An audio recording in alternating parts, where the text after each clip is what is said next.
ನಮಸ್ತೆ, welcome back to Kavya's vlogs YouTube channel. ತುಂಬ ದಿನ ಆದಮೇಲೆ ನಾನೊಂದು ಲಾಂಗ್ ವಿಡಿಯೋ ಅಪ್ಲೋಡ್ ಮಾಡ್ತಾಯಿದ್ದೀನಿ. ಇದು ದಾಲ್ ಪೌಡ್ರು ಲಾಸ್ಟ್ ಟೈಮ್ ನಮ್ಮ ಅತ್ತೆ ಮಾಡಿದ್ರಲ್ವ, ಇದೊಂಥರ ಡಿಫ್ರೆಂಟ್ ಆಗಿರುತ್ತೆ. ಇದು ತುಂಬ ಚೆನ್ನಾಗಿರುತ್ತೆ ದಾಲ್ ಪೌಡ್ರು. ಇದು ನೋಡೋಕ್ಕಿಂತ ಮುಂಚೆ ನನ್ನ ಚಾನಲ್ನ ಸಬ್ಸ್ಕ್ರೈಬ್ ಮಾಡ್ಕೊಂಡು ನೋಡಿ. ಬನ್ನಿ ಯಾವ ಥರ ಮಾಡೋದು ಈ ಪೌಡ್ರು ಅಂತ. ನೀವು ಅಳತೆಗೆ ಯಾವ ಬೌಲಾದರೂ ತೊಗೋಬೋದು. ನಾನು ವೈಟ್ ಕಲರ್ ಆ ಬೌಲ್ ತೊಗೊಂಡಿದ್ದೀನಿ. ಆ ಬೌಲಲ್ಲಿ 1 ಬೌಲು ತೊಗರಿಬೇಳೆ, ಹಾಫ್ ಬೌಲು ಕಡಲೆಬೇಳೆ, ಹಾಫ್ ಬೌಲು ಹೆಸರುಬೇಳೆ ಹಾಕ್ಕೊಂಡಿದ್ದೀನಿ. ಆಮೇಲೆ ಒಂದು 10 ಬ್ಯಾಡಗೆ ಮೆಣಸಿನ್ಕಾಯಿ, ಒಂದು 25 ತನಕ ಗುಂಟೂರು ಮೆಣಸಿನ್ಕಾಯಿ ಹಾಕ್ಕೊಂಡಿದ್ದೀನಿ. ನಿಮಗೆ ಖಾರಕ್ಕೆ ಎಷ್ಟು ಬೇಕೋ ಅಷ್ಟು ಹಾಕ್ಕೋಬೋದು. ನಾನು ಕಲರ್ಗೆ ಬ್ಯಾಡಗೆ ಹಾಕ್ಕೊತಾ ಇದ್ದೀನಿ. ಆಮೇಲೆ ಖಾರಕ್ಕೆ ಗುಂಟೂರು ಹಾಕ್ಕೊತಾ ಇದ್ದೀನಿ. ಸ್ವಲ್ಪ ಹುಣಸೆಹಣ್ಣು, ಒಂದು ಸ್ವಲ್ಪ ಜೀರಿಗೆ, ಆಮೇಲೆ ಸ್ವಲ್ಪ ಹಿಂಗು ಹಾಕಿದ್ರೆ ಫ್ಲೇವರ್ ಚೆನ್ನಾಗಿರುತ್ತೆ. ನಿಮ್ಗೆ ಏನಾದರೂ ಹಿಂಗೆ ಫ್ಲೇವರ್ ಇಷ್ಟ ಆಗುತ್ತೆ ರೆಡಿ. ನಾನು ಕಡಾಯಲ್ಲಿ ತೊಗರಿಬೇಳೆನ ಹುರ್ಕೊತಾ ಇದ್ದೀನಿ. ಫಸ್ಟು ಒಂದು 2 ಮಿನಿಟ್ಸ್ ತನಕ ಐ ಫ್ಲೇಮಲ್ಲಿ ಇಟ್ಕೊಳ್ಳಿ, ಯಾಕಂದರೆ ಕಡಾಯಿ ಬಿಸಿ ಆಗಬೇಕಲ್ವ, ಅದಕ್ಕೋಸ್ಕರ. ಐ ಫ್ಲೇಮ್ ಆದಮೇಲೆ ಅದನ್ನು ಲೋ ಫ್ಲೇಮಲ್ಲಿ ಇಟ್ಕೊಳ್ಳಿ. ಲೋ ಫ್ಲೇಮಲ್ಲಿ ಇಟ್ಕೊಂಡೆ ಒಂದು 5 ಮಿನಿಟ್ಸ್ ಎಷ್ಟೊತ್ತೊಂದು ಸ್ವಲ್ಪ ಬ್ರೌನ್ ಕಲರ್ ಶೇಡ್ ಆಗಬೇಕು, ಅಲ್ಲಿ ತನಕ ಸ್ವಲ್ಪ ಚೆನ್ನಾಗಿ ಹುರ್ಕೊಳ್ಳಿ. ಅದನ್ನು ಬ್ಲ್ಯಾಕು ಮಾಡಬಾರ್ದು, ಅಲ್ಲಿ ತನಕ ಚೆನ್ನಾಗಿ ಹುರ್ಕೊಳ್ಳಿ.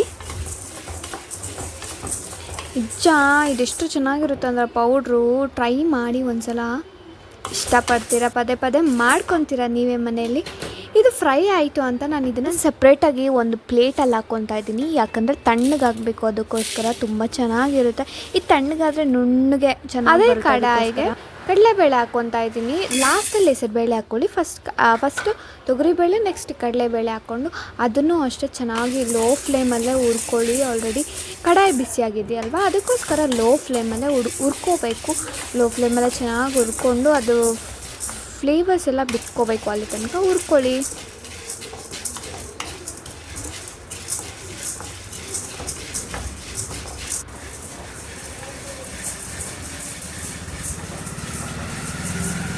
ಇದೆಲ್ಲ ಚೆನ್ನಾಗಿ ಹುರ್ಕೊಂಡಿದ್ದಾದಮೇಲೆ ಇದನ್ನು ಅಷ್ಟೇ ಆವಾಗಲೇ ತೊಗರಿಬೇಳೆ ಹಾಕ್ಕೊಂಡಿದ್ವಲ್ವ, ಅದೇ ಪ್ಲೇಟ್ಗೆ ಹಾಕ್ಕೊಂಡು ಅದನ್ನು ಸ್ವಲ್ಪ ತಣ್ಣಗಾಗೋದಕ್ಕೆ ಬಿಟ್ಟು ಅದೇ ಕಡಾಯಿಗೆ ಹೆಸರುಬೇಳೆ ಹಾಕ್ಕೊಳ್ಳಿ. ಹೆಸರುಬೇಳೆನೂ ಅಷ್ಟೇ ಸ್ವಲ್ಪ ಚೆನ್ನಾಗಿ ಗೋಲ್ಡನ್ ಬ್ರೌನ್ ಕಲರ್ ಬರಬೇಕು. ಅದು ಸೀದಿಸ್ಬೇಡಿ, ಸೀದಿಸಿದ್ರೆ ಟೇಸ್ಟ್ ಎಲ್ಲ ಫುಲ್ ಹಾಳಾಗೋಗುತ್ತೆ. ಸೀದಿಸ್ಬೇಡಿ, ಅಲ್ಲಿ ತನಕ golden brown colour, light golden brown colour ಬಂದರೆ ಸಾಕು. ಅಲ್ಲಿ ತನಕ ಚೆನ್ನಾಗಿ ಹುರ್ಕೊಳ್ಳಿ. ಚೆನ್ನಾಗಿ ಹುರ್ಕೊಂಡ್ಮೇಲೆ ಇದನ್ನು ಅಷ್ಟೇ ಇನ್ನೊಂದು ಪ್ಲೇಟ್ಗೆ ಶಿಫ್ಟ್ ಮಾಡ್ಕೊಳ್ಳಿ. ಎಲ್ಲ ತಣ್ಣಗಾದ್ಮೇಲೆ ಅದು ಚೆನ್ನಾಗಿ ಪೌಡ್ರ್ ಆಗೋದು, ಅದಕ್ಕೋಸ್ಕರ. ಆಮೇಲೆ ಅದೇ ಕಡಾಯಿಗೆ ಒಂದು ಸ್ವಲ್ಪ ಜೀರಿಗೆ ಎತ್ತಿಟ್ಕೊಂಡಿದ್ರಲ್ವ, ಆ ಜೀರಿಗೆ ಹಾಕ್ಕೊಂಡು ಅದು ಸ್ವಲ್ಪ ಫ್ಲೇವರ್ ಬಿಟ್ಕೊಂಡು ಚಟಪಟ ಅನ್ನೋ ತನಕ ಚೆನ್ನಾಗಿ ಹುರ್ಕೊಳ್ಳಿ.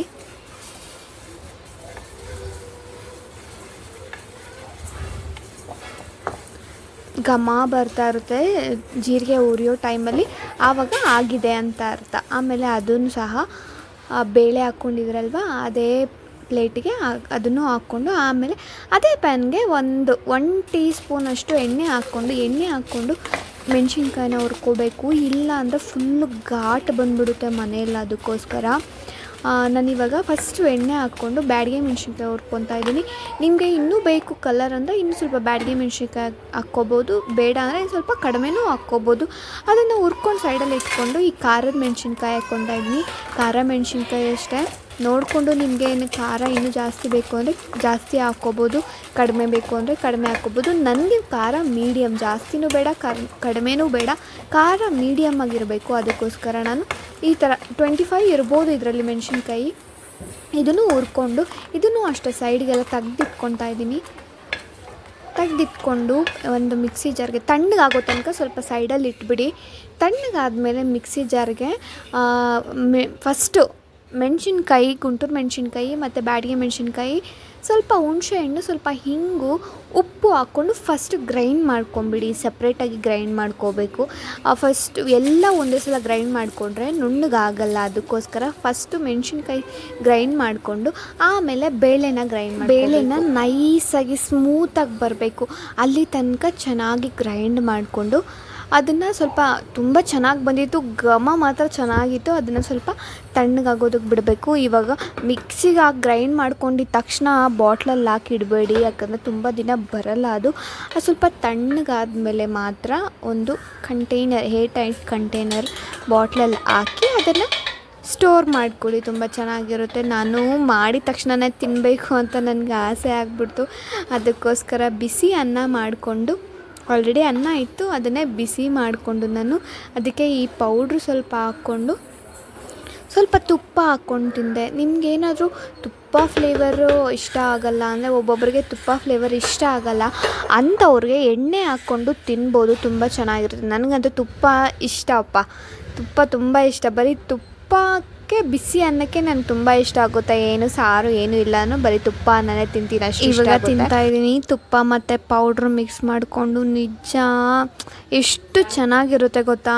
ಈ ಜ್ವರ ಬರೋ ಟೈಮಲ್ಲಿ, ಬಾಯಿ ಕೆಟ್ಟಿರೋ ಟೈಮಲ್ಲಿ ಇದು ತಿಂದರೆ ಹುಳಿನೂ ಇರುತ್ತೆ, ಖಾರನೂ ಇರುತ್ತೆ, ತುಂಬ ಚೆನ್ನಾಗಿರುತ್ತೆ.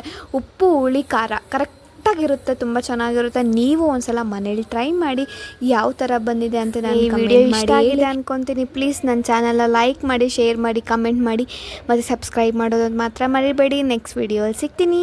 ಬಾಯ್ ಬಾಯ್.